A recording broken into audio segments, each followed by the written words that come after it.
Crashes can happen to even the safest of drivers. Sometimes this is because of situations out of the driver's control. That's where driver assistance technologies can help reduce the human factors involved in crashes. Features like blind spot intervention, lane keeping assistance, rear automatic braking, and automatic high beams all have the potential to save lives. And one of those lives could be yours. Learn more about driver assistance technologies at nhtsa.gov/driver tech. Paid for by the U.S. Department of Transportation's National Highway Traffic Safety Administration. This podcast is sponsored by Talkspace. Last year, I went through many different life changes. I needed to take a pause and examine how I was feeling in the inside to better show up for the ones who need me to be my best version of myself. When you're navigating life's changes, Talkspace can help. Talkspace is the #1 rated online therapy, bringing you professional support from licensed therapists and psychiatry providers that you can access anytime, anywhere. Living a busy life, navigating a long-distance relationship, becoming a first-step father, Talkspace made all of those journeys possible. I could speak with my therapist in the office. I could speak with my therapist in the comfort of my home. I was never alone. Talkspace works with most major insurers, and most insured members have a $0 copay. No insurance, no problem. Now get $80 off your first month with promo code SPACE80 when you go to Talkspace.com. Match with a licensed therapist today at Talkspace.com. Save $80 with code SPACE80 at Talkspace.com. This is VSiN, the Sports Betting Network.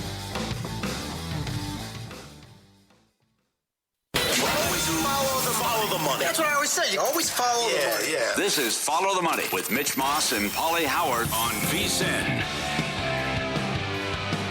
Here we go. It is Follow the Money on VSiN, the Sports Betting Network. Mitch Moss along with Paulie Howard. We are live in downtown Vegas from the Circa Resort and Casino. Super Bowl Sunday getting closer and closer. Big program lined up today. Among our guests, David Purdom going to join us from ESPN, covers sports betting there. Had a great story this week about how popular mention markets are becoming. He'll explain that. Mike Somich, VSiN host, his best bets on the game. Paul Charchian, weekly Thursday spot. Nick Whalen and Steve Wispauly on soccer this weekend. A lot to get into, as today was also trading deadline day in the NBA, and that has since passed, and Giannis stayed put in Milwaukee.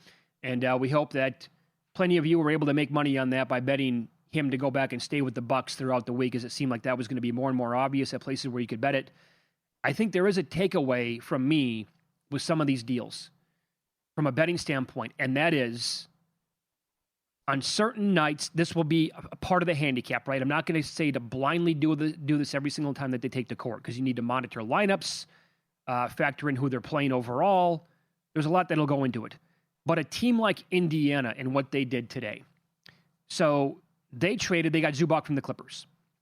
And they sent out Benedict Mathurin, Isaiah Jackson, 2 first-round picks, a second-round pick as well. What a trade by the Pacers. Oh, my Lord, are you serious with this? He's a good player. 14 and 11, good defensive player. So we've talked about numerous times Magic Johnson gave him away when he was a Laker. No doubt. So the Clippers get the 2026 first-round pick from Indy, a protected 1 through 4 and 10 through 30, plus a 2029 Pacers unprotected first-round pick. If the Pacers first rounder this year falls outside of that 1 to 4 or 10 to 30 range, it converts to the Pacers 2031 unprotected first overall. So the Pacers need to lose games again. They have the third best chance of winning the lottery as we speak. Right? Imagine that. It's a great first round and a loaded draft this year. You go to the NBA Finals, Game 7, and your star player gets hurt, but then 2 years later you can win the lottery, and you add a big piece like Zubac, which is an upgrade over Turner. No, and then Indiana is going to be maybe the favorites once Halliburton comes back next year to win the East. Mm-hmm. I think you got to like what they're doing here. But, again, the incentive here is to lose games. So I think they need to be involved fading the Pacers on moneyline parlays down the stretch this season. Much like the Jazz. We'll see what the Jazz are going to do tonight against Atlanta. They're big dogs in that game, but a lot of moving parts with the Hawks because of deals that they've made. Now they came out. Collier had 20-plus assists the other night, and they won that game. They don't want to win too many games that go though, because their first-round pick is protected 1 through 8. Otherwise, it goes to Oklahoma City. Yeah, moneyline parlays will be the way to attack it. There's a lot of bad teams and a lot of teams that have to lose and will sit players, and they're going to have to get creative. The other angle is someone has to make the playoffs. And the Clippers essentially punting on the season. It's a shame. They were on a 17-4 run. Then what happens with Harden, and now you deal Zubac as well. And so they're going to go with a total rebuild. And they're odds shot down to make the playoffs. I think a bet to be made is Golden State to make the playoffs at -170 as they add Porzingis. And you can also make a bet at DraftKings. There's a head-to-head. Who will win more games, the Warriors or the Hawks? I think that'll be the Warriors as well. And that's $1.10. So not bad. Yeah. So some of these teams, I mean, at the end of the day, someone's going to have to make the playoffs. And all these teams that are under 500, yet in the play-in or traded somebody, I think that Golden State is going to make the playoffs.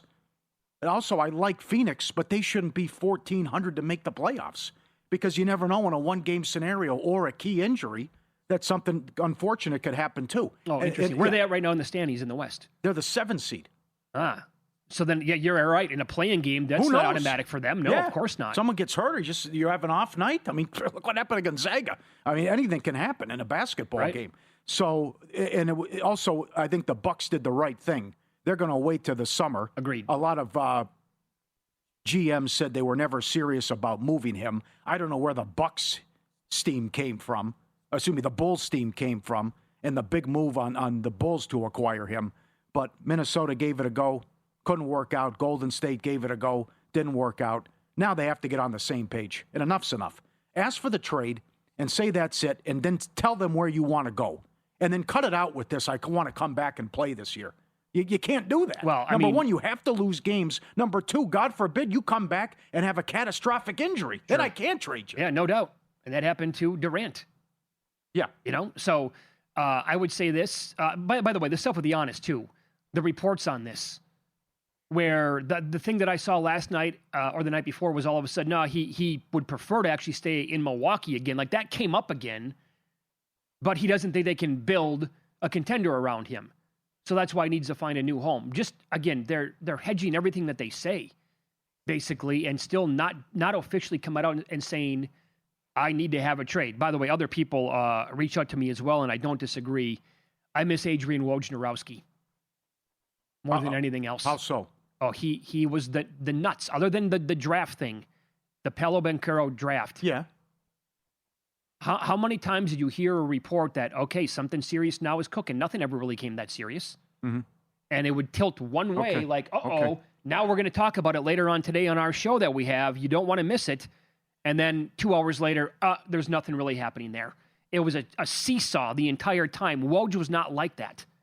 Like, it was definitive, man. Yeah. If there was a Woj bomb, like, it was going off for a reason. Well, fair enough. He also couldn't handle that life anymore, I guess. Well, I don't blame him. I mean, you're up 22 hours a day. Yeah. Even if something can happen, you take a shower, right? Or you go take your kids to school. Oh, I missed something. I love the Knicks getting Grand Theft Alvarado because he's a replacement for McBride who got hurt. Prediction. Yeah? He is going to instantly become a fan favorite in the Garden. Oh, they'll love him. Yep. Ultimate hustle guy. There's also a prop at DraftKings. Who will win more games, the Celtics or the Cavs? Boston's $1.30. Slow down here with the Harden hype. Now, Boston still has a 2.5-game lead. What a win last night to go into Houston and blast them. Killed them. Plus, I have the Tatum angle. With Tatum could come back. So, and I have a 2.5-game lead. I think we got to slow down with the Cavs hype, even though they acquired Harden, but that is a weird fit. And good move by the Lakers. Now, he can't defend, but Kennard is 50% from three. And Gabe Vincent has not worked out and been a disaster. Mm-hmm. Much like when you acquire these guys, you get these guys out of Miami, and that doesn't work out. But he was always hurt. He didn't have an impact. Kennard shooting 50% from three. The Lakers acquire him, and a pretty good trade there to help out Luka with another shooter. Yeah, don't scoff at that, because if you look at it right now, he is I had to do a triple take when I saw it earlier today. But right now, his season, 49.7%, top 10 in NBA history for an individual season. I thought for sure we would have had like 10 different times where somebody was 50% or better, but that's currently where he is sitting. So I think that'll certainly help out that team. Now, do they need more offense? I don't know about that. But also, back to the Warriors for a second. After all that and trying to do whatever they could to get Giannis, and now that was their chance, right? They're not going to have that chance again in the summertime. It's going to come down to the Knicks and the Heat, and maybe the Timberwolves remain active for him. That's what you ended up doing at the deadline, and that's what you got for Kuminga, a guy that you paid but you wouldn't play, and Buddy Hield. Yeah, Porzingis has been sick for 2.5 years. Uh-huh. It's like long COVID and what he has. It's bizarre. It's baffling. Like the people in Boston couldn't figure it out. Oh, he's still sick. What? Oh, he's out again tonight. Yeah, doesn't feel well. So you're right. That's your big move? Okay. But I still think they have enough pieces that they're going to make the playoffs, and then you look at the teams below them that are trying to lose. If something catastrophic would happen to OKC, this also gets interesting. I know the league is holding their breath because they might get 2 or 3 lottery picks in light of what happened with this Clippers trade too. But if you take out the Thunder, you have Cleveland, New York, Boston, Detroit, Minnesota, San Antonio, and the Rockets all in the 13 to 19 to 20 to 1 range to win the title. Thing would be wide open. And I still think the East is going to be competitive because the Knicks are playing good ball. Cavs are going to be interesting offensively, and certainly Boston's going to be a threat too. And we love the Pistons. So I think this thing could be wide open, especially if there's a key injury. Well, and SGA is certainly the key injury, going to be out, past the All-Star break. We'll see how long that actually is going to linger. Now, I needed, because of I have several different division bets, one of which, and I brought this up live on Pot of the Futures when we recorded a couple of weeks back, there was a 300 to 1 on Denver to win that division when other books had like 60 to 1. And I grabbed that because they were playing so well without Joker. And now with the SGA, this all coincides, right? SGA got hurt. Nuggets played back-to-back. They lost both games. And that game last night to go to double overtime and lose it, they were fortunate to, I think, be in that spot. But also that 3 almost rattled in from Joker that would have won the game. And that would have been a nice one. But you can't have... How about that beat? How about that beat if you had Denver? The end of the game, horrendous call. End of overtime, Knicks up 2. Murray barely grazes the rim. There's 0.3 seconds left. They call a foul after the Knicks were celebrating for 30 seconds. Billis and Pash are on the game, and they say, well, there's no time left. Knicks win. Oh, wait. There was a foul occurred with 0.3 seconds. Yep. They make both free throws. We go to double overtime. Of course, the Knicks cover. And win by 7. Yeah. Unbelievable. That's how it boils down last night. It shows you how good Denver is, and it doesn't really speak to the Knicks very well that you're at home. Denver's on a back-to-back, double overtime, down 2 starters. You couldn't put them away. Oh, they're going to be... And Joker's 1 of 13 from 3. That team is good. They're awesome. They can, win the West. What about the Spurs last night? Struggling, and that was a mash unit by OKC. And they never really buried them. Like, OKC lingered the entire time. They were right there. And OKC was without everybody last night. So they were down to like 8 guys that they could actually play. That's 4 wins now for San Antonio over Oklahoma City in the regular season. Win some, lose some. Coming up next, a little early here. Paulie will tell you about a 13-1 run, 18-2 run, and a team went outright at 24-1 last night. Details coming up next.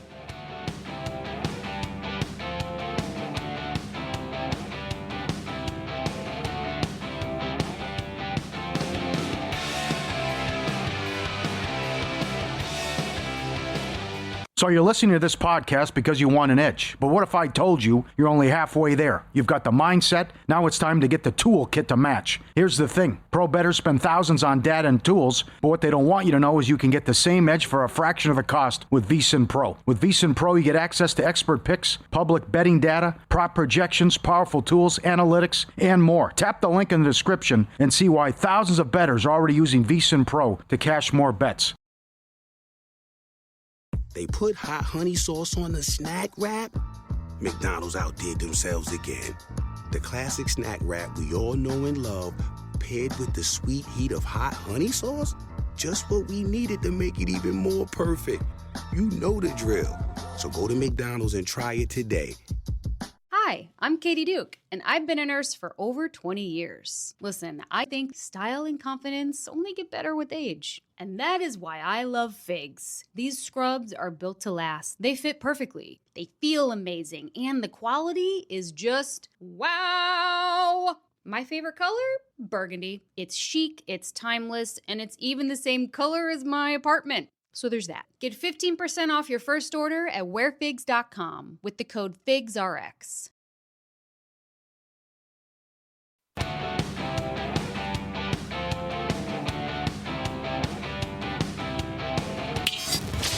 This is Follow the Money on VSiN. Weekly visit time now. Fantasy Football Hall of Famer, longtime friend of the show, Paul Charchian, joins us here on the Progressive Guest Line. Follow him on X at Paul Charchian. I was just talking about your analysis last week, and if anybody missed it again, they can go back and listen to the Follow the Money podcast. And a bunch of the players, including the Rashid Shaheed rushing yards breakdown, was so good. I found a bet last night on first carry over 1.5 yards plus 110, so I had to fire. Yeah, that is. He has one of the things that we touched on with Shaheed is he actually doesn't get stuffed very often when they do run with him. We talked about he had the 5th best, I think it was, I'm doing this top of my head, 5th best stuff rate among wide receivers on runs, which is super esoteric. But that's a nice way to refactor that bet. I like that first carry over 1.5 yards. Rashid Shaheed, and I do think he gets the carry he needs here. Okay, so we're going to have plenty of positive here to get into, but why don't we begin with a negative? I like that because we rarely do that, right? Ourselves included.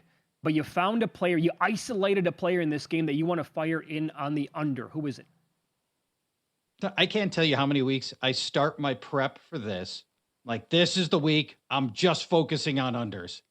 And I can't help myself. I get all excited about guys that I think are going to have great games. And we haven't talking overs all the time. But let's talk Kayshon Boutte. Under 30.5 yards, under 2.5 catches here.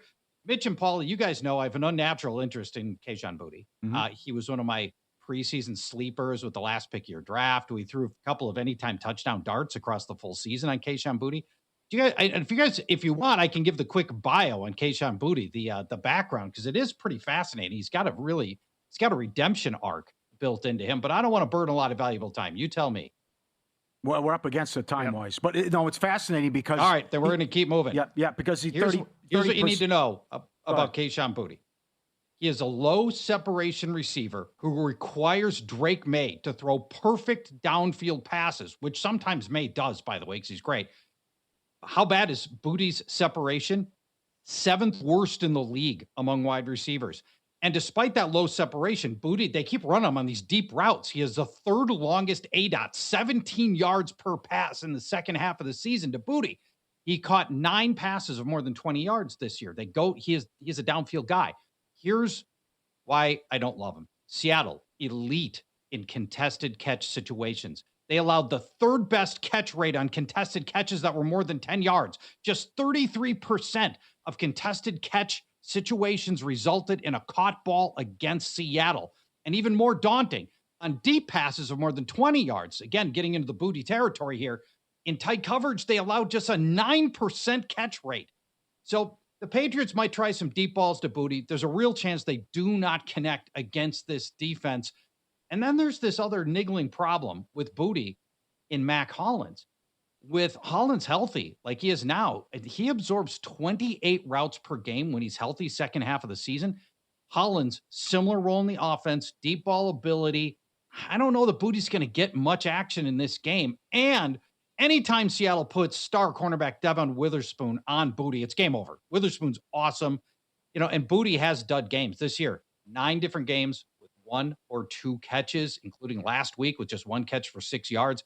He's got some under to him, and we're going to play Kayshon Boutte under 30.5 yards and under 2.5 catches. All right. What happens with Hunter Henry? Well, I like Henry here. We're going to go over 39.5 yards. Now, Henry's coming off of back-to-back dud games, just 5 yards and 12 yards. And I like that because maybe it's suppressing this number a little bit. But that was against elite defenses. Houston, Denver in a blizzard with a backup quarterback.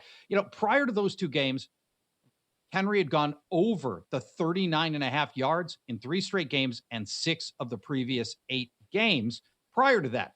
Seahawks, obviously, also a really good defense, but tight ends against them tend to have a lot of volume, not necessarily huge box scores, but a lot of volume.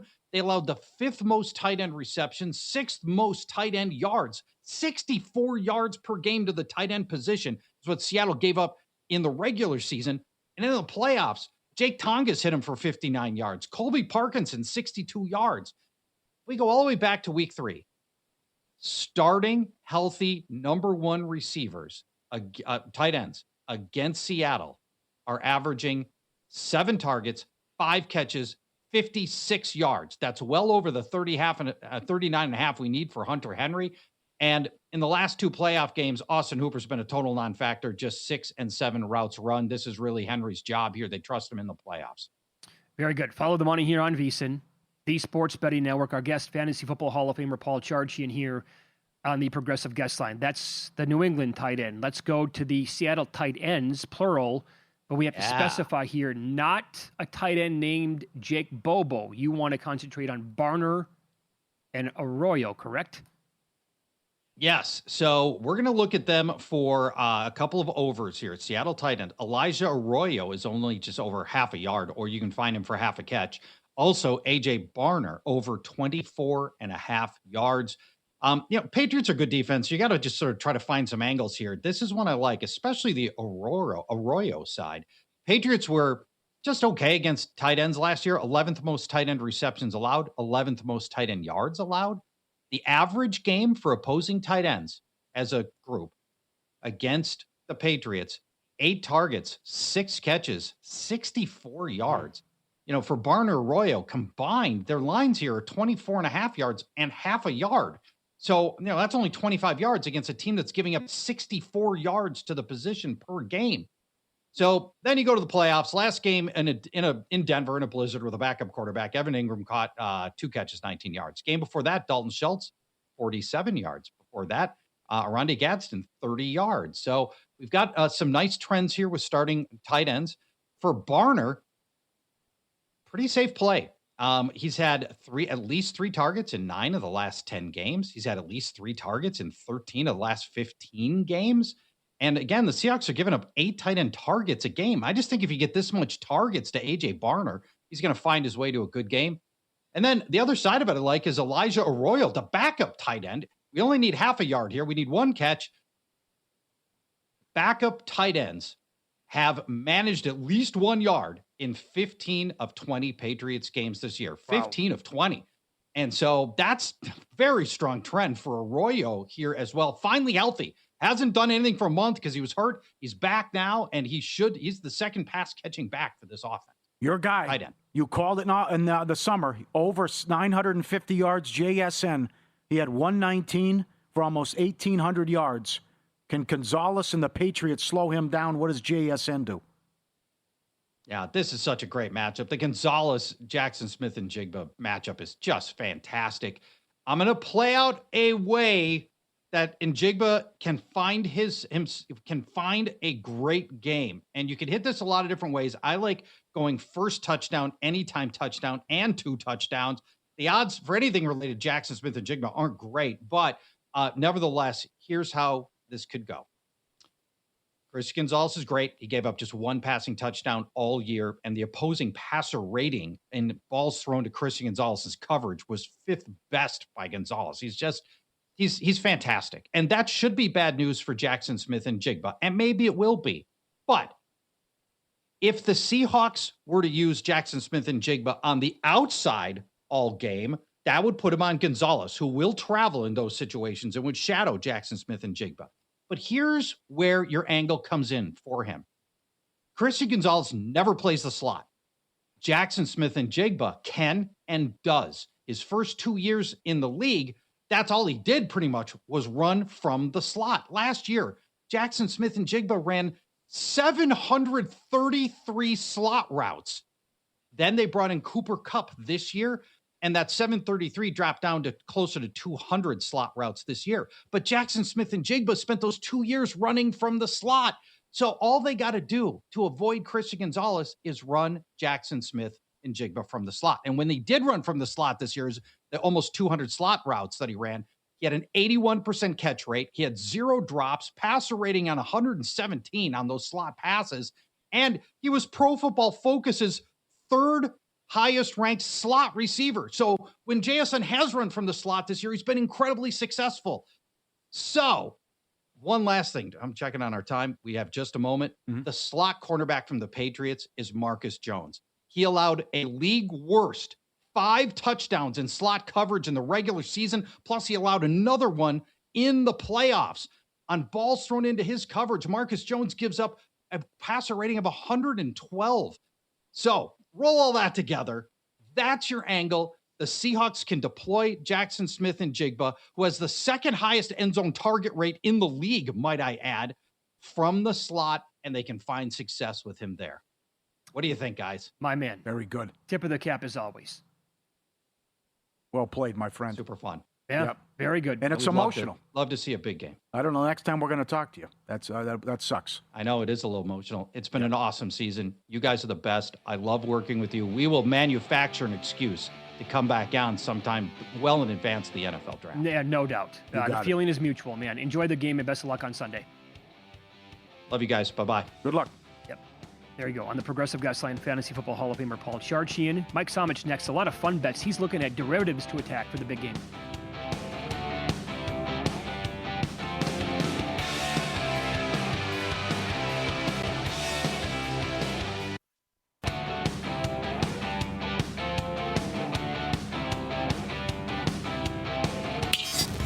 This is Follow the Money on VSiN.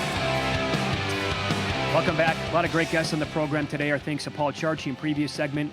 Right now, VSiN host Mike Somich joins the program. Going to be live on the air Sunday with Matt Brown during the big game. Also, his podcast is called Sharp Money. Comes out twice a week with Patrick Maher. Somich, good to talk to you as always, my man. Let's begin with, you have a lot of derivatives here that we're going to get into. Let's begin with how you're attacking some sack props here. I was talking about this with a buddy of mine today. Drake May took 47 sacks in the regular season, fourth most out of any quarterback in the league. And then he took 5 against the Chargers, 5 against the Texans, and 5 against Denver. Seattle's defense is pretty much as good as any of those teams. How have you approached that? Yeah, they're pretty good as any of those teams in the game state in all 3 of those games. Also not favorable for Drake May's sacks. They were ahead in the majority of those games and were effective running the football. I think you're going to have a little bit different of a script taking on the Seattle Seahawks defense. They play their base defense right around 5% of the time. So the majority of the time they're in nickel, sometimes in dime, yet still number 1 in the NFL in early down rushing EPA. So they're able to have not a ton of linebackers, not a ton of big bodies on the field, but still stop the run early. That forces teams to throw the football on second and third down. And when you do see a team throw against Seattle, Seattle kind of gives you the exact same look almost every single time before the snap, but then makes adjustments post-snap, which forces quarterbacks to hold on to the football 1 or 2 more beats. And to me, when you have a young quarterback like Drake May taking on a defense like that, and you have him holding on to the football for those extra beats with an offensive line that is very gettable, it kind of all plays out to Seattle being able to rush the quarterback pretty effectively in this game. You mentioned Drake May, top 5 in the NFL in taking sacks. On the other side, Sam Darnold, right around mid-pack from a sack perspective. I think we see a lot of sacks in this game.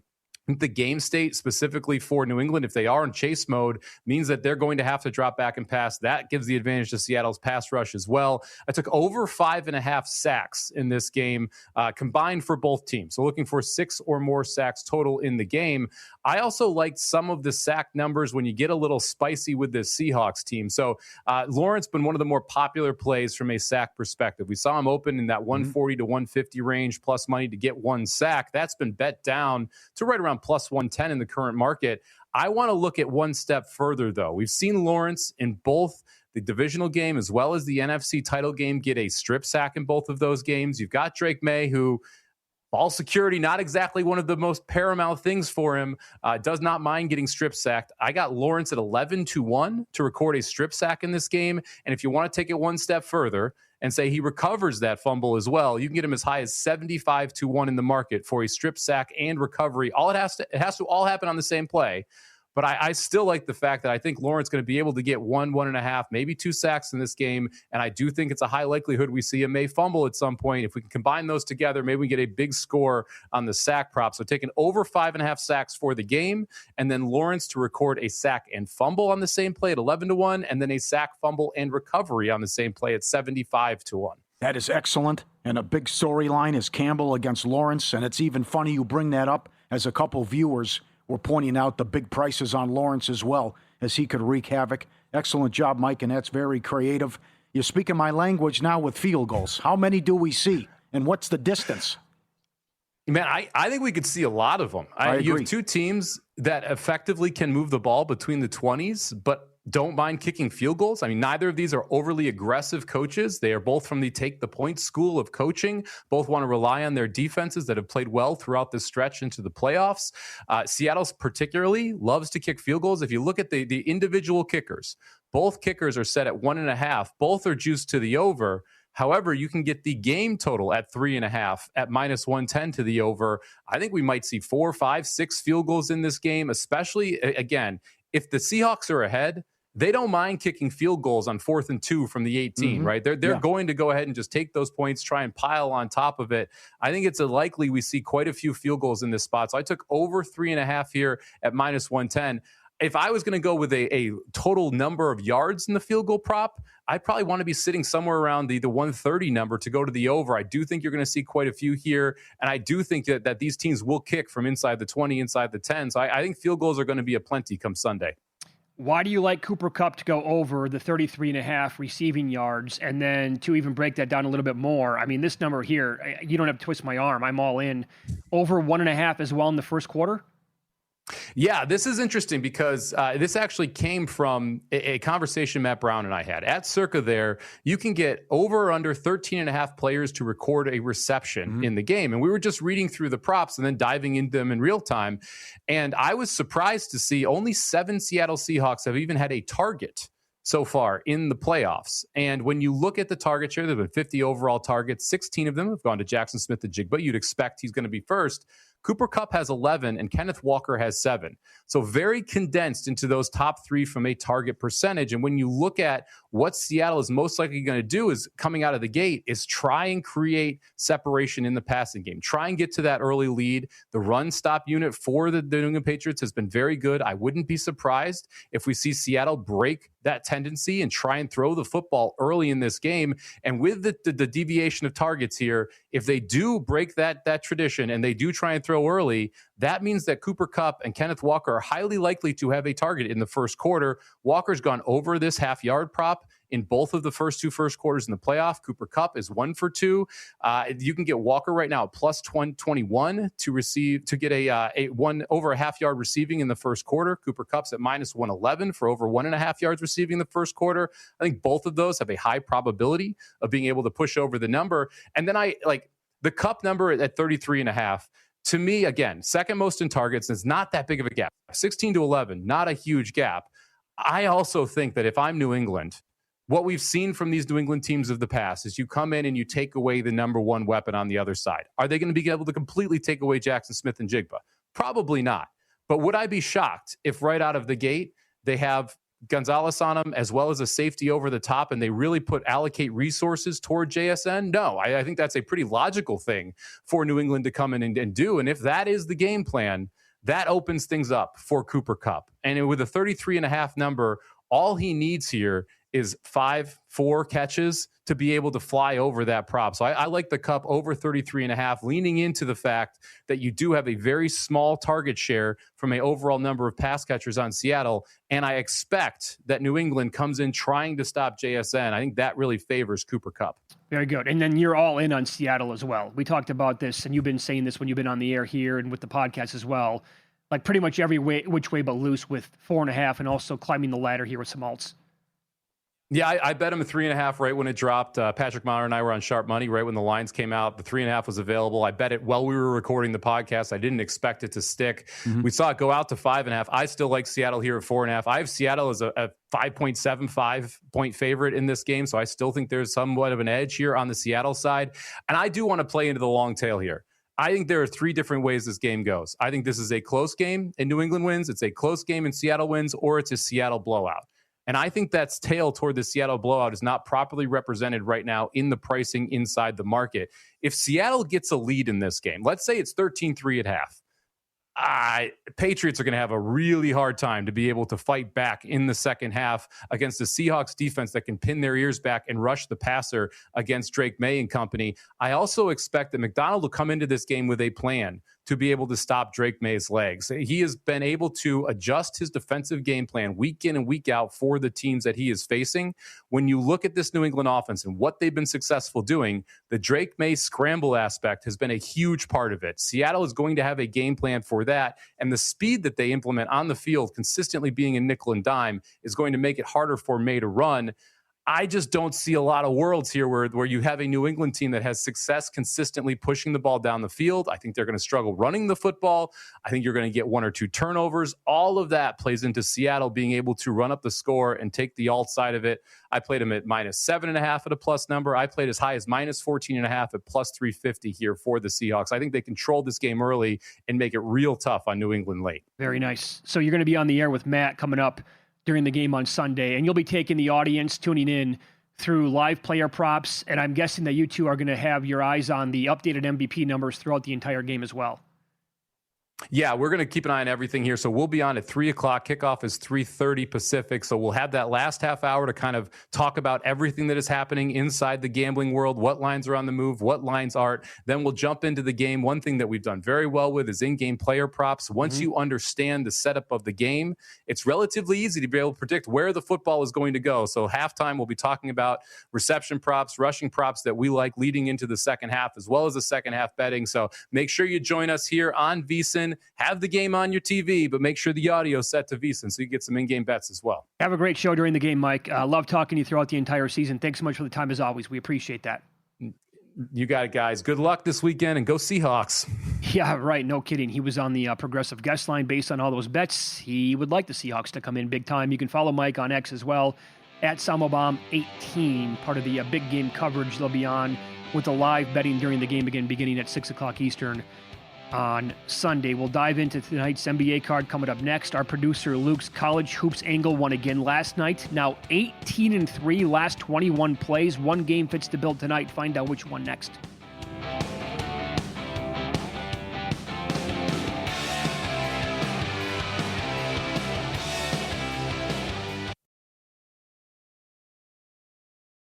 They put hot honey sauce on the snack wrap. McDonald's outdid themselves again. The classic snack wrap we all know and love, paired with the sweet heat of hot honey sauce, just what we needed to make it even more perfect. You know the drill. So go to McDonald's and try it today. Shop with Rakuten and you'll get it. What's it? It's the real deal. Cash back and savings on almost everything you buy. Join Rakuten and start getting cash back at CVS, Instacart, YSL Beauty, and other stores you love. You can even stack sales on top of cash back. Just start shopping with Rakuten to save money and get that cash back feeling. Join for free at Rakuten.com or get the free Rakuten app. That's Rakuten, Rakuten.com. This is VSiN, the sports betting network.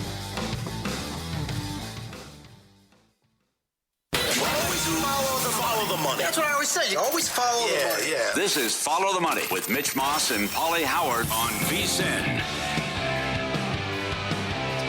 Welcome in. We are live Super Bowl week here on a Thursday, downtown Las Vegas, Circa Resort and Casino. Tonight is NFL Awards night. And for what it's worth, we'll see if it means anything at the end of the night, but some of the awards have had a little movement. We'll keep you updated over the next hour. For example, Tyler Shuck now down to plus 850, Offensive Rookie of the Year at FanDuel. And we'll get best bets from Steve Wiss in soccer coming up in 30 minutes. Right now, we go to the progressive guest line. Nick Whalen joins the program with RotoWire. Nick, good afternoon. Appreciate the time as always. You like a fun prop in the Super Bowl. They post it every year, and it's the jersey number. And is it going to be over, under a certain number to be a touchdown? How did you approach that bet? Yeah, guys, I'm a jersey guy in general. I know I'm getting too old to ever be wearing sports jerseys, but I'm always attracted to these kind of props for the Super Bowl. So the number is 10.5 for jersey number first touchdown. I like the under at plus 120. So basically that gets you Kenneth Walker. It gets you Cooper Kupp, Drake May with a rushing touchdown, Stephon Diggs, and Kayshon Boutte. You're not getting JSN. You're not getting Ramondre. You're not getting any of the tight ends. So it's a relatively fair trade-off, but you're getting 5 of the top 9 in terms of the shortest odds to score the first touchdown in the game. And to me, Kenneth Walker alone makes this valuable. You're getting the number 1 and number 2 receiver for the New England Patriots. We've seen Drake May cash in a few rushing touchdowns already in these playoffs. And then you're getting the number 2 receiver for Seattle. So I thought at plus 120, that was solid value. All right. What do you expect out of Halani?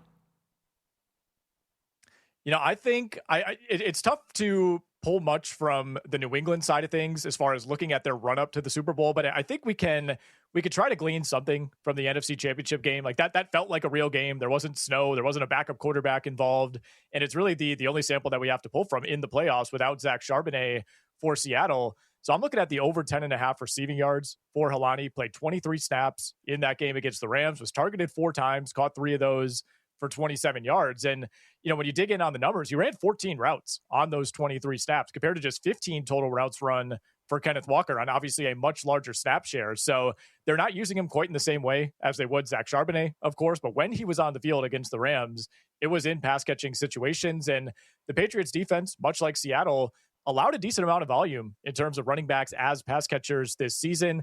Did a good job limiting big plays. The yards per reception number is pretty low, but they ranked 27th in the NFL in terms of total catches allowed to the running back position. Did you find anything else from a creativity standpoint, a deep dive, or another angle that you liked that was unique, you felt? Well, look, I am a tails guy. I'll say that. Okay. So I'll take tails money line on the coin toss at minus 103. But no, the other one that I was kind of batting around, guys, and look, this is more of a fun prop. I don't know if there's actually a ton of value here, but the over 4.5 Seattle players with a rush attempt in this game was interesting to me. That's at plus 130 last I checked at DraftKings. So obviously Kenneth Walker, you're assuming at some point Sam Darnold, whether it's a kneel down or a scramble, gets a rush attempt.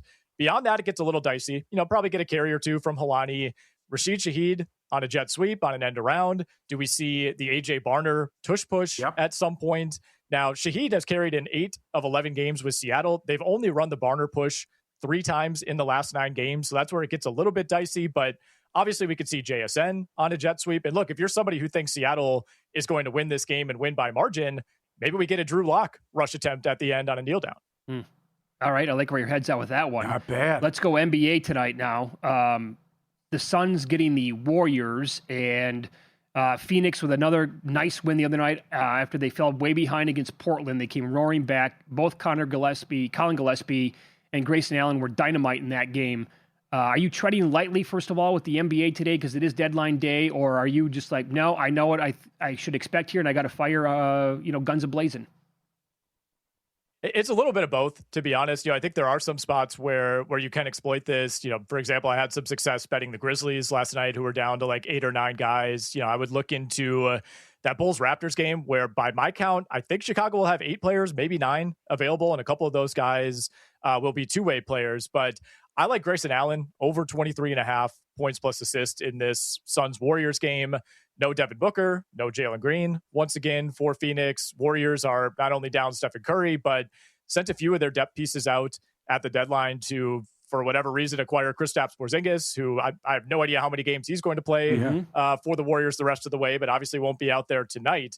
Either way, though, when you dig in on the numbers here, especially without Devin Booker, Grayson Allen sees a massive jump in usage rate. So I think a lot of people will be attracted to Gillespie, seeing what he did in the last game. But I'm looking at Grayson Allen here, 5.2 assists per game over his last 9. And this is a number that he's very capable of going over in points alone. Okay, how about the Wizards? They made a lot of trades and 15.5-point dogs against Detroit. They made a lot of trades that will make them more competitive next season. Yes. I think. In the short term, I think it's going to be the same old Wizards. And, Anthony Davis is, of course, on the shelf. They'll be without Trey Johnson. This is another team that will be very, very shorthanded tonight. And they draw the Detroit Pistons in Detroit. So I'm looking at the Wizards team total under 105.5. It's a low number, of course, but Detroit is arguably the best defense in the NBA. They're a top 3 defense over the last 10 games. Washington, meanwhile, second only to the Brooklyn Nets for the worst offense in the NBA over the last 10. The way for Washington to score, I think, against Detroit is hitting threes. I don't know if that's going to be an option. Detroit, top 5 in limiting opponent 3-point attempts, top 5 in limiting opponent 3-point percentage. Last 10 game, guys, Pistons opponents are shooting 32% from beyond the arc. So I think this could be one of those games where, you check your score app at halftime and you're like, oh my God, how do the Wizards only have 38 points? Yeah. And then what do you want to do with CJ McCollum on top of that? Yeah, so Atlanta is another team, partially due to some injuries, partially due to the trade deadline, where they're a little shorthanded tonight as well. They sent out Luke Kennard, they bring in Buddy Hield, they bring in Kuminga, neither of which will be available tonight, and Onyeka Okongwu out as well. So you're kind of down to Nickeil Alexander-Walker, Jalen Johnson, and then CJ McCollum on the offensive side, going up against a very, very gettable Utah Jazz team that's also shorthanded. So I'm looking at the over 2.5 threes for McCollum. This Jazz team is allowing 43 3-point attempts per game, and opponents are shooting 39% from three over the last 10, and McCollum's taken 25 threes in the last 3 games alone. It was quiet today, but we had a ton of trades and a lot of action. What'd you think about some of these big trades? You know, I wouldn't say shocked, but I'm very surprised. I suppose that Giannis did end up remaining in Milwaukee. I know some of the reporting was indicating that, but it just goes against everything that we've seen from pretty much every high-level superstar who's wanted to get out of his current situation. You know, Giannis deciding to not put his finger on the scale, deciding not to force the Bucks essentially to trade him was a shock to me. So I think that has to be the biggest story coming out. But really, guys, you know, the two kind of mirror image deals that we saw with the Wizards and the Utah Jazz was probably most interesting to me. And I like what Utah did better because, of course, you're bringing in a much younger player in Jaren Jackson Jr., but really both of these teams to me are trying to accomplish the same thing, which is still be very bad the rest of this season, hopefully add a top 4, top 5 pick to this core, and then finally hit the gas and try to start contending in 2026, 27. The Wizards plan to do that with Trae Young and an oft-injured Anthony Davis. We'll see if those guys stay healthy, if they're locked in. Yeah, maybe that's the 5 or the 6 seed in the Eastern Conference. But I think it's refreshing to see the Utah Jazz, who have been so bad, who have made no effort to be competitive over the last 2 or 3 years, put together what on paper is all of a sudden a really intriguing core. And man, I mean, imagine if they get lucky in the lottery and all of a sudden you're putting Darren Peterson or AJ DeBanza or Cameron Boozer on that roster. Yeah, I think next year the Jazz and potentially the Wizards is going to be a lot of fun. Our takeaway, we started the show with this, right, is but for the remainder of this season, teams like the Jazz and the Pacers, they can't blow these picks, right? Because Utah's pick is top 8 protected. Otherwise, that goes to the Thunder. Indies is really weird. It's top 4 protected and then 10 through 30. They're currently number 3, but if it falls in between there, it turns into a different... Like, they should probably be considered like to fade every night. Well, most nights anyway, like on a money line parlay, I would think. You would think. Yeah, you would think. I mean, the problem is we have, you know, almost a third of the league that is now in this situation, right? It's like Memphis has no interest in winning. Utah has no interest in winning. New Orleans, Sacramento, I think Dallas will get to that point. Then in the East, you know, Milwaukee, Brooklyn, Washington, Indiana. You know, part of the issue is that some of these teams still have to play each other the rest of the way. We saw an incredible tank off between the Bucks and the Pelicans last night that ended up going into overtime. But you're right. You know, I think that should be the goal for Indiana. They should have absolutely no interest in winning games the rest of the way. But, you know, you got 7 or 8 other teams that have that same mindset. Imagine the Pacers get a top 4 pick. They just traded for Zubac. And they get Halliburton back, assuming he's going to be 100% next year. Like, immediately, you got to like their chances to potentially win the East. Yeah, no question. No question. And sending out Mathurin, I think that does matter. But they badly needed an upgrade at center. That was the bigger issue. You know, like that, you know, sending out Miles Turner, maybe he had worn out his welcome in Indiana. You know, I had him as like the 12th or 13th best center in the NBA. It's not like he's irreplaceable, but you couldn't go into next season with Jay Huff and Micah Potter as your 2 options. You don't want to have to go bargain shopping for that position in free agency. So I think they're prioritizing Zubac. Like you said, they now have kind of a weird tightrope to walk with the protections on that pick. You know, I was pretty surprised they only protected at top 4, given how this class is shaping up. But it also speaks to the market for Ivica Zubac relative to someone like Anthony Davis.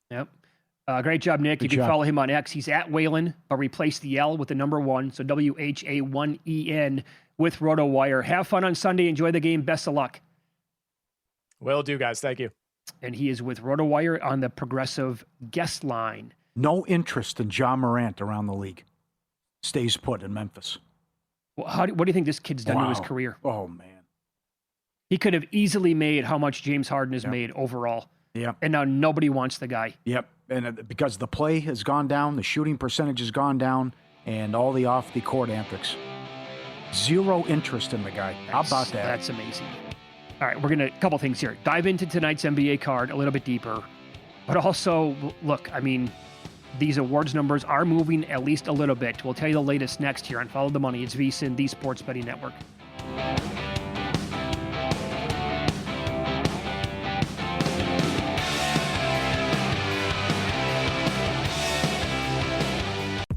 If you thought the snack wrap was good before, wait until you get your hands on the all-new Hot Honey Snack Wrap. All the sweetness and heat you can handle, just one bite will have you falling in love all over again. Juicy, sweet, and now with a little kick to bring it all together. If they ask who we do it for, it's for you. So look no further. Hot Honey Sauce is here. Hey, I'm Dr. Z, and I'm a neurosurgeon. So that means long hours, early rounds, late nights, and everything in between. And through it all, I wear figs. They're comfortable when it counts and functional when I need them the most. So where do you wear your figs? On shift, on call, on the couch in the break room, listening to this podcast? Wherever it is, they fit right in. And now listeners of this podcast can get 15% off their first order. Just head to wearfigs.com and use code FIGSRX at checkout. That's wearfigs.com, code FIGSRX.